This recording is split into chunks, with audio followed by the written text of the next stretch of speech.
अस्सलाम वालेकुम रहमतुल्लाहि व बरकातुहू। ये लें जी माशाल्लाह मुर्गियाँ खोल ली हैं सुबह सुबह।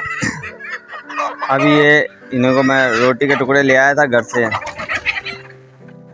टॉमी आराम से बैठ जा।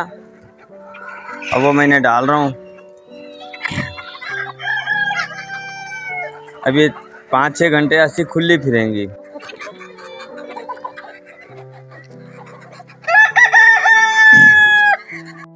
ये हमारा टॉमी भी रोटी कैच कर लेता है।